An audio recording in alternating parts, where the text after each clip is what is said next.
ខ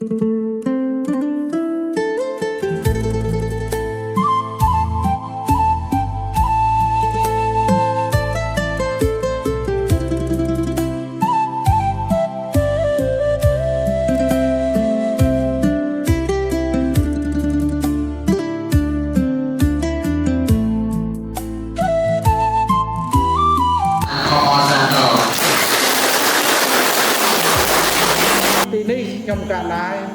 ក៏អរគុណហើយក៏អរគុណទាំងអស់ទៅដល់ជាពិសេសអាចារ្យអាចារ្យនីដែលបានអញ្ជើញពីបណ្ដារាជធានីខេត្តដើម្បីចូលរួមបណ្ដុះបណ្ដាលហើយក៏សូមការបណ្ដុះបណ្ដាលនេះជឿជាក់ថានឹងមានបំពេញបន្ថែមហើយយកចិត្តទុកដាក់នៅក្នុងកិច្ចការទាំងអស់នេះដើម្បីធ្វើយ៉ាងម៉េចផ្ដាំផ្ញើថាទៅវិញបើគេរកវិធីកម្មសាសនាទៅគោរពតាមជំនាញរបស់ខ្លួនចឹងមិញនេះបានការណែនាំ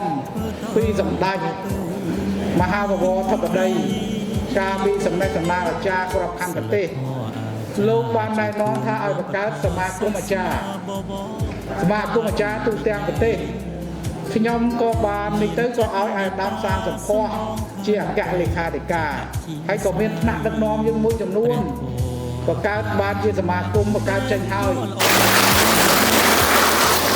អរគុណក្រសួងធម្មការសាសនាបើកវគ្គសិក្សាអាចារ្យយល់ច្បាំងទំនៀមទំលាប់ល្អគួបឥតខ្ចងរួមគ្នាបណ្ដុំ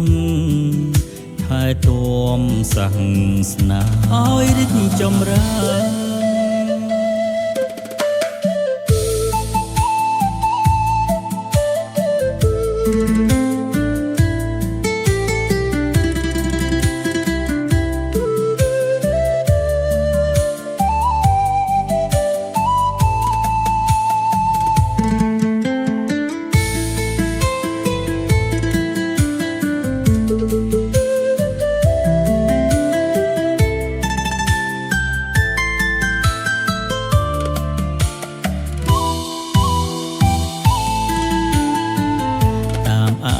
សាំងសម្ដេចពុំថ្លៃថ្លា9តុលា2009សម្ដេចធិបតីបន្តថែទួនទី9 15សីហា2024